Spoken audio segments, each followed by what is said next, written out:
সুপ্রিয় শিক্ষার্থী, আসসালামু আলাইকুম। আরিফস একাডেমির পক্ষ থেকে তোমাদেরকে জানাই শুভেচ্ছা। আশা করি তোমরা ভালো আছো এবং সুস্থ আছো। আজকে আমি তোমাদের গণিত বইয়ের পৃষ্ঠা নম্বর 38 এর যতগুলো অঙ্ক আছে সবগুলো সমাধান করে দিব, ঠিক আছে? তো আজকের এই ক্লাসে আমরা কিন্তু শিখব ৪ দ্বারা বিভাজ্য সংখ্যা। ঠিক আছে? কিভাবে আমরা বুঝতে পারবো বা কিভাবে আমরা নির্ণয় করতে পারি ৪ দ্বারা বিভাজ্য কি না একটি সংখ্যা। ঠিক আছে? তো গত পর্বে কিন্তু আমরা ৩ দ্বারা বিভাজ্য কিনা সেটা বের করা শিখেছিলাম। ঠিক আছে? তো আজকে আমরা ৪ দ্বারা বিভাজ্য কিনা সেটা বের করা শিখব। ঠিক আছে? তাহলে চলো শুরু করা যাক। তো প্রথমে দেখো ৪ দ্বারা বিভাজ্য ওই সকল সংখ্যা যাদেরকে ৪ দ্বারা ভাগ করলে, ঠিক আছে? ৪ দ্বারা ভাগ করলে ভাগশেষ শূন্য থাকে। ঠিক আছে? তাহলে যে সকল সংখ্যাকে ৪ দ্বারা ভাগ করলে ভাগশেষ শূন্য থাকে, ঠিক আছে? ভাগশেষ শূন্য থাকে ওই সকল সংখ্যায় কি ৪ দ্বারা বিভাজ্য। ঠিক আছে? তো এখানে আরো একটি কথা লেখা আছে, দেখো ৪ দ্বারা বিভাজ্য সংখ্যা হলো ৪, ৮, অর্থাৎ ৪ এর সকল গুণিতকই কি ৪ দ্বারা বিভাজ্য। ঠিক আছে? ৪ এর সকল গুণিতকই ৪ এর সকল গুণিতকই ৪ দ্বারা বিভাজ্য। যেমন এখানে দেখো ৪, ৮, ১২, ১৬, ২০, ২৪, ২৮ আরো ডট ডট ডট ৪ এর গুণিতক তো বহু আছে। ঠিক আছে না? এগুলো সবগুলোই কি ৪ দ্বারা বিভাজ্য হবে। ঠিক আছে? এখন দেখো এখানে এখানে কিছু অঙ্ক দেখো, এখানে কয়টা আছে? ৫টা। এই যে এখানে এগুলো কি করে আমরা সমাধান করব। ঠিক আছে? তো এগুলো আমরা কি করে বুঝবো যে এগুলা ৪ দ্বারা বিভাজ্য কি বিভাজ্য নয়? ঠিক আছে? তাহলে আমরা একটা কাজ করতে পারি, সেটা বললাম আমি প্রথমেই, যে তাদেরকে ৪ দ্বারা ভাগ করব, ভাগ করে দেখব যে ভাগশেষ শূন্য আসছে কিনা। তো দেখো এখানে আছে ১২৫ ভাগ ৪ সমান ৩১। ঠিক আছে? এখানে দেখো ১২৫ কে যদি ৪ দ্বারা ভাগ করি তাহলে ভাগফল হয় ৩১ এবং অবশিষ্ট থাকে ১, অর্থাৎ ভাগশেষ এখানে ১। তাহলে ৪ দ্বারা কি বিভাজ্য হবে? হবে না। তার কারণ কি এখানে ভাগশেষ ১ থাকছে। আর আমি বলেছিলাম যে ভাগশেষ শূন্য থাকলে, ভাগশেষ যদি শূন্য হয় তবেই সে সংখ্যাটা কি ৪ দ্বারা বিভাজ্য হবে। তাহলে এটা বিভাজ্য নয়। তাই এখানে বিভাজ্য নয় লিখে রেখেছে।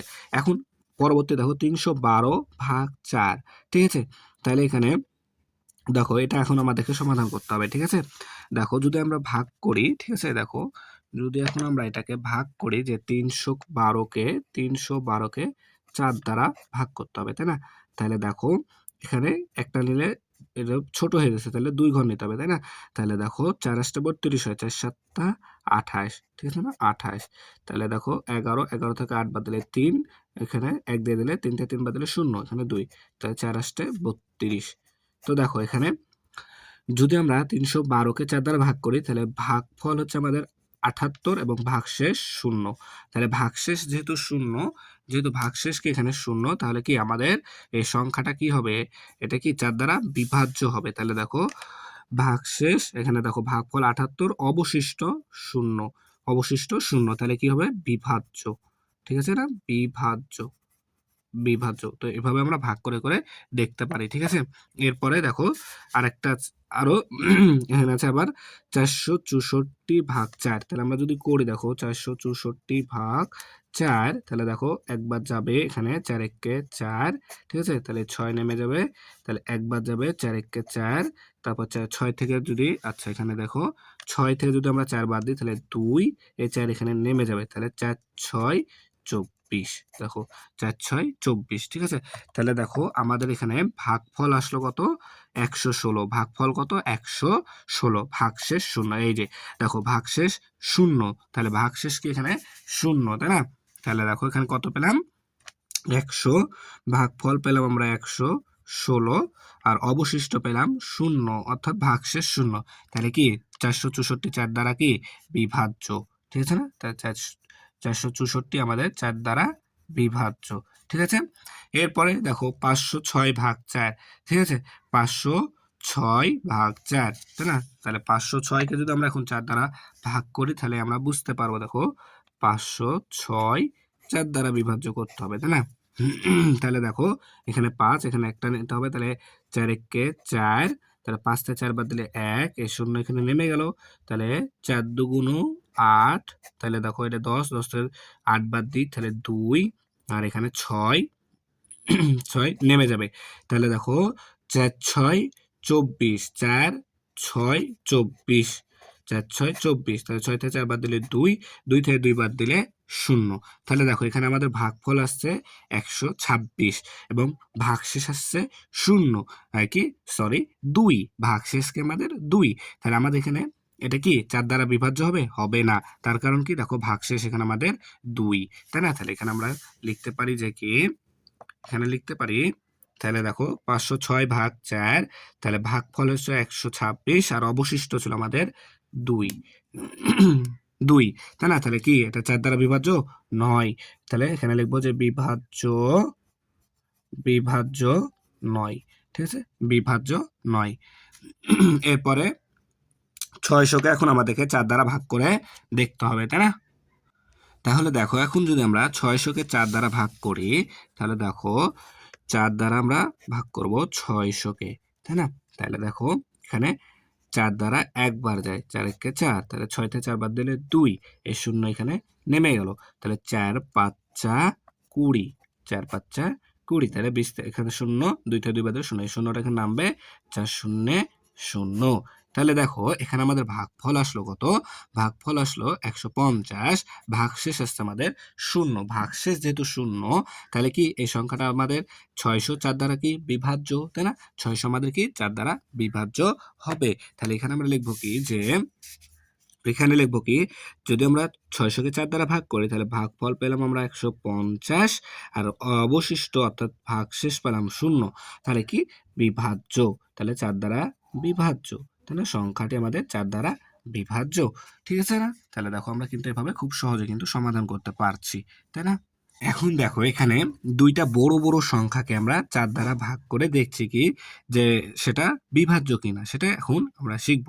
তো দেখো এখানে যদি আমরা এই 53,940-কে 4 দ্বারা ভাগ করি, তাহলে আমাদের ভাগফল এসেছে 13,485। ঠিক আছে, 13,485, এবং ভাগশেষ এসেছে আমাদের 0, তাই না? তাহলে ভাগশেষ যেহেতু 0, তাহলে এই 53,940-কে 4 দ্বারা আমাদের বিভাজ্য, তাই না?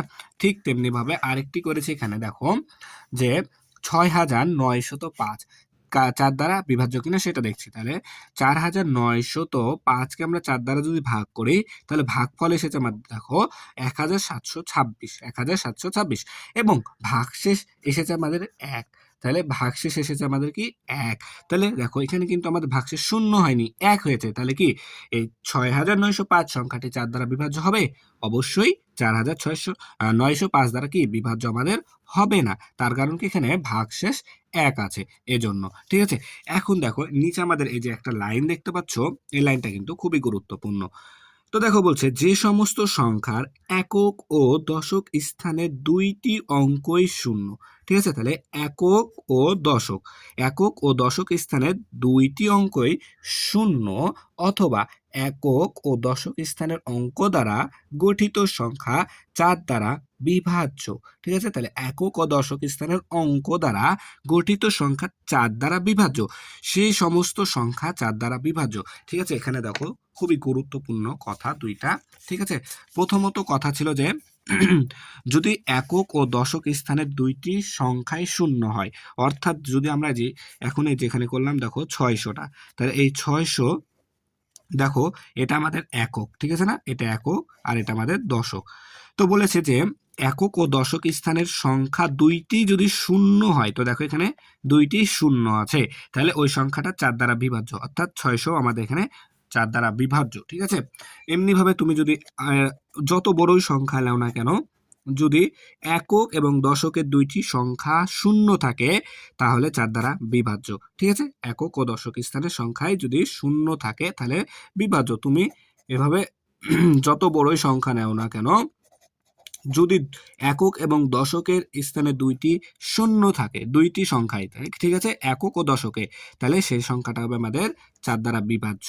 আরো একটি কথা আছে যে যদি 2টি সংখ্যা অর্থাৎ একক ও দশক স্থানের 2টি গঠিত সংখ্যায় যদি 4 দ্বারা বিভাজ্য হয়, ঠিক আছে, যেমন আমরা বলতে পারি যে তোমার এই যে এখানে দেখো 312, ঠিক আছে, এই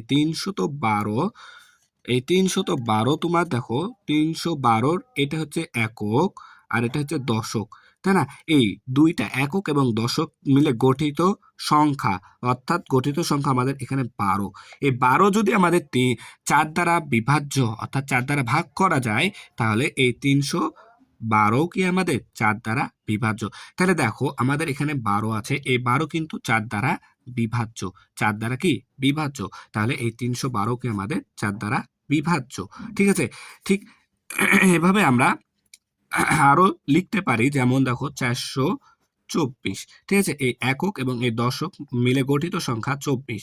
24 কিন্তু আমাদের 4 দ্বারা বিভাজ্য। তাহলে এই 424ও কিন্তু আমাদের কি 4 দ্বারা বিভাজ্য সংখ্যা হবে। ঠিক আছে? তো এই কথাটাই আমাদের এখানে বলা হয়েছে যে একক ও দশক স্থানের অঙ্ক দ্বারা গঠিত, ঠিক আছে, একক ও দশক স্থানের অঙ্ক দ্বারা গঠিত সংখ্যা 4 দ্বারা বিভাজ্য হলে সেই সমস্ত সংখ্যা 4 দ্বারা আমাদের বিভাজ্য হবে। ঠিক আছে? আশা করি তোমরা এটা বুঝতে পেরেছো। ঠিক আছে? তাহলে এবার দেখো আমরা এই 1 নম্বরটা সমাধান করব। তো বলছে কি যে নিচের সংখ্যাগুলো ছকের শিরোনাম অনুযায়ী পূরণ করি। ঠিক আছে? তো এখানে আমাদের 3 দ্বারা বিভাজ্য সংখ্যা লিখতে হবে, এখানে আমাদের 4 দ্বারা বিভাজ্য সংখ্যা লিখতে হবে, আর 3 ও 4 উভয় দ্বারা বিভাজ্য সংখ্যা এখানে আমাদের লিখতে হবে। ঠিক আছে? তাহলে দেখো 3 দ্বারা বিভাজ্য সংখ্যা কোনগুলো? আমরা কিন্তু গত পর্বে শিখেছিলাম যে 3 দ্বারা বিভাজ্য সংখ্যা ওইগুলোই যেগুলো তাদের মধ্যে যে অঙ্কগুলো থাকবে তাদের যোগফল যদি 3 দ্বারা বিভাজ্য হয়, তাদের যোগফল যদি আমাদের 3 দ্বারা বিভাজ্য হয়, তাহলে কি তারা 3 দ্বারা বিভাজ্য হবে। ঠিক আছে? তো দেখো এখানে যদি আমরা প্রথম সংখ্যাটাকে টেস্ট করি, তো দেখো এখানে আছে 255। ঠিক আছে? 255। তাহলে 255 কে যদি আমরা তাদের প্রত্যেকটা সংখ্যা যদি যোগ করি, তাহলে দেখো 5 5 10 আর 2 12। ঠিক আছে? এই 12 কিন্তু আমাদের 3 দ্বারা বিভাজ্য। ঠিক আছে? 12 কিন্তু আমাদের 3 দ্বারা বিভাজ্য। তাহলে এই 12 3 দ্বারা যেহেতু বিভাজ্য, ঠিক আছে, তাহলে এখানে আমরা লিখে দিব 255। ঠিক আছে? এখন এই 255 কি আমাদের 4 দ্বারা বিভাজ্য হবে? হ্যাঁ? তাহলে আমরা এখানে পড়েছিলাম, যদি দেখো একক ও দশক স্থানে দুইটি সংখ্যা যদি সংখ্যা যদি শূন্য হয়, তো দেখো এখানে শূন্য কিন্তু নাই। ঠিক আছে? তাহলে পরে আরেকটা বলা ছিল যে একক ও দশক স্থানের গঠিত সংখ্যা 4 দ্বারা বিভাজিত হবে। তাহলে একক ও দশক স্থানের গঠিত সংখ্যা হচ্ছে এখানে 5 5। ঠিক আছে? 5 আর 5।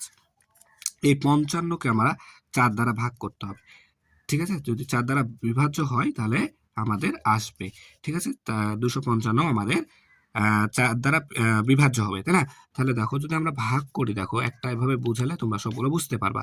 তাহলে 1 বার যায়, 4 একে 4, তাহলে 5 1। ঠিক আছে? এখান থেকে 5 নেমে গেল।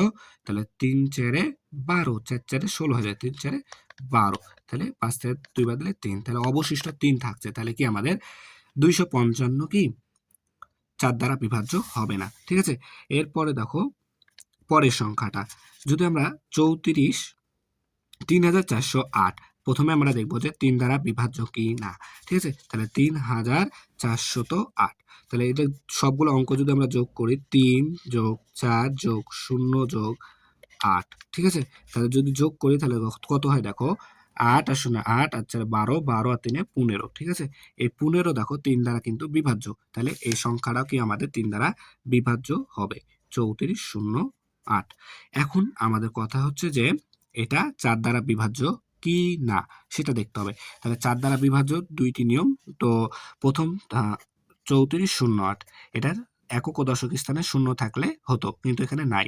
ঠিক আছে? তাহলে দেখবো যে একক ও দশক স্থানের অঙ্ক মিলে 4 দ্বারা গঠিত 4 দ্বারা বিভাজ্য হয় কিনা। তাহলে দেখো 0 আর 8 একক আর দশক, তাহলে 0 8, এই 0 8 অর্থাৎ 8, শুধুমাত্র 8 0 8 যা কথা 8 ও তাই কথা। তাহলে এই 8 কে আমাদের 4 দ্বারা বিভাজ্য হয়, অবশ্যই 4 দ্বারা বিভাজ্য হয়, 4 দুগুণ 8 হয়, তাহলে 4 দ্বারা বিভাজ্য। তাহলে এই সংখ্যাটা কি আমাদের 4 দ্বারা বিভাজ্য হবে, কত, 34 3408। ঠিক আছে? এরপরে দেখো 5427, 5427। তাহলে দেখো যদি যোগ করি 5 যোগ 4 যোগ 2 যোগ 7, তাহলে দেখো 5 আর 4 9, 9 আর 2 11, 11 আর 11 আর 7 হচ্ছে কত, 18। ঠিক আছে? 18। দেখো এই 18 কিন্তু আমাদের 3 দ্বারা বিভাজ্য হয়, 3 6 18 হয়। ঠিক আছে? তাহলে 5427 3 দ্বারা বিভাজ্য। তাহলে লিখে দিলাম 5427। ঠিক আছে? তাহলে এখন দেখবো যে এটা কি আমাদের 4 দ্বারা বিভাজ্য হয় কি না। তাহলে দেখো 5427, তাহলে একক আর দশক স্থানে আছে 27। ঠিক আছে? এই 27কে যদি তোমরা 4 দ্বারা ভাগ করো তাহলে বুঝতে পারবা।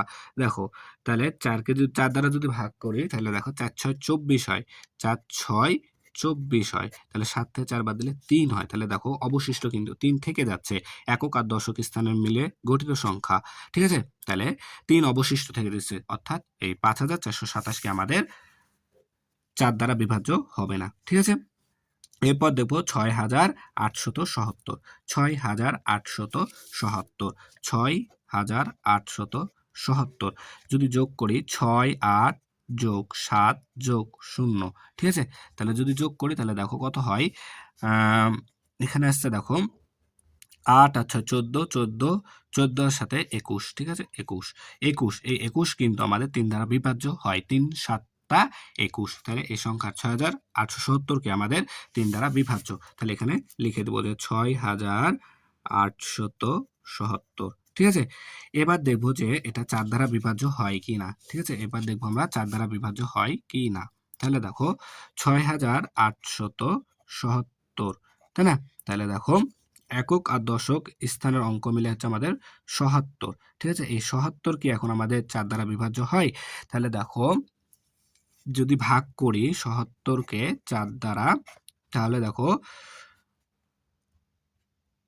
4 একে 4, 7 থেকে 4 বাদ দিলে 3 আর 0, 4 7 28, তাহলে দেখো 2, ঠিক আছে, তাহলে 2 কিন্তু আমাদের অবশিষ্ট থাকছে, তাহলে কি এটা ভাগ যাবে, বিভাজ্য হবে না, 4 দ্বারা বিভাজ্য হবে না। ঠিক আছে, এরপর দেখবো আমরা 9321, ঠিক আছে, 9321, এভাবে সবগুলো আমাদেরকে টেস্ট করতে হবে। ঠিক আছে, 9321 যদি যোগ করি 9 যোগ 3 যোগ 2 যোগ 1, তাহলে 9 আর 3 12, 12, 12 আর 2 14, 14 আর 1 15, 15, তাহলে দেখো 15, 3 5 15 হয়, তাহলে 15 কি আমাদের 3 দ্বারা বিভাজ্য হয়, তাহলে 9321 কি আমাদের 3 দ্বারা বিভাজ্য হবে, 9321 3 দ্বারা বিভাজ্য হবে। ঠিক এখন দেখবো কি 4 দ্বারা বিভাজ্য হয় কি না, 4 দ্বারা বিভাজ্য হয় কিনা সেটা দেখবো এখন। তাহলে দেখো 9321, ঠিক আছে, তাহলে এখানে দেখো 21 আছে, তাহলে 21 আমাদের যায় 4 5 20 হয়, তাহলে হবে না। ঠিক আছে, তাহলে এভাবে আমরা সবগুলোই করব। ঠিক আছে, এখন দেখো 53,212, ঠিক আছে, তাহলে 53,212 দেখো যদি যোগ করি 5 আর 3 8 আর 2 10, 10 আর 1 11 আর 2 12, 12, তাহলে 3 4 12 হয়, অর্থাৎ 3 দ্বারা বিভাজ্য হবে, 53,212 যাই। তাহলে এখন দেখবো যে একক আর দশক, আচ্ছা দেখো একক আর দশক মিলে হয় 12, তাহলে 12 3 4 12, তাহলে 12 কি 4 দ্বারা বিভাজ্য হয়, তাহলে লিখতে পারবো 4 দ্বারা এটা বিভাজ্য, 53,212, ঠিক আছে, এভাবে আমরা এখন দেখবো এই সংখ্যাটা। তাহলে যদি যোগ করি দেখো 6 আর 8 14, 14, 14 আর 4 18, 18 আর 3 21, 21, তাহলে 21 কি 3 দ্বারা ভাগ যায়, যায়, 3 7 21, তাহলে এই সংখ্যাটাও কি আমাদের 3 দ্বারা বিভাজ্য হবে। তাহলে কত 68 43, তাহলে 68 43 00, ঠিক আছে, হয়ে গেল। তাহলে দেখো এখন এটার একক এবং দশক স্থানে 2টা শূন্য আছে, অর্থাৎ এটাও কি এই যে এই নিয়ম অনুযায়ী 4 দ্বারা বিভাজ্য হবে। ঠিক আছে, 68 43 00, ঠিক আছে। এরপর দেখো আচ্ছা এখানে যদি যোগ করি এটা 9 আর 2 11, ঠিক আছে, 9 আর 2 11, 11, 11 আর 3 14, 14 আর 5 19, 19 আর 2 21, তাহলে 21 আমাদের 3 7 21 হয়, তাহলে 3 দ্বারা বিভাজ্য হবে। ঠিক আছে, তাহলে 92, 92, হ্যাঁ 92 35 02, ঠিক আছে। এখন দেখবো এটা কি 4 দ্বারা আচ্ছা একক ও দশক স্থান মিলে দেখো আছে 02, তাহলে 02 তো 4 দ্বারা বিভাজ্য হয় না, ঠিক আছে না। তারপর এটা দেখো তাহলে 8 7 15, 15, 15, 15 আর 9 24, 24 28, 28 আর 2 30, 30, 30 3 দ্বারা বিভাজ্য হয়, তাহলে এটাও 3 দ্বারা বিভাজ্য হবে। তাহলে 8 দেখো 8 8, ঠিক আছে, তাহলে 8 7, ঠিক আছে, 94 20, 94 20, ঠিক আছে। তাহলে এটা এখন দেখি আচ্ছা একক আর দশক মিলে হচ্ছে 20, তাহলে 20 4 5 20 হয়, তাহলে 4 দ্বারা বিভাজ্য হবে। ঠিক আছে, তাহলে 8 7 9 4 2 0, ঠিক আছে।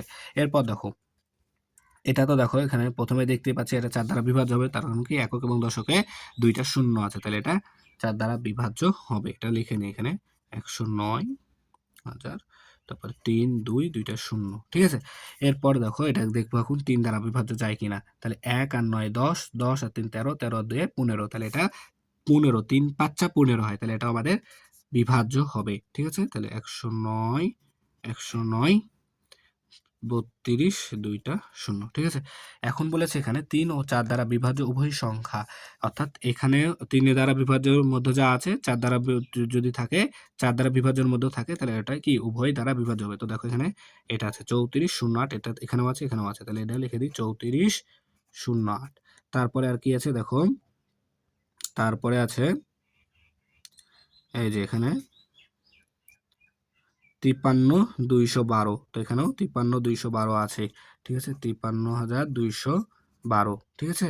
এরপর দেখো এই যে 684,000, হ্যাঁ 300, এটাও আছে কিন্তু আমাদের 6,84,300, তাহলে 6,84,300, ঠিক আছে? 300 এটাও আছে।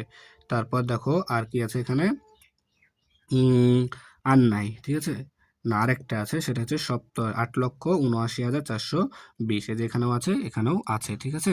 দুইটা আছে দেখো, ঠিক আছে? তাহলে এটাও হবে, তাহলে 87,94,420, 8,79,420, দেখো তাহলে কিন্তু আমরা খুব সহজে কিন্তু এটা সমাধান করতে পারছি। আশা করি তোমরা বুঝতে পেরেছো, ঠিক আছে? তাহলে আজকে এই পর্যন্তই। ভিডিওটি ভালো লাগলে অবশ্যই লাইক কমেন্ট শেয়ার করতে ভুলবে না, এবং পরবর্তী ভিডিও সবার আগে পেতে আমাদের চ্যানেলটি সাবস্ক্রাইব করে রাখো। আল্লাহ হাফেজ, আসসালামু আলাইকুম ওয়া রাহমাতুল্লাহ।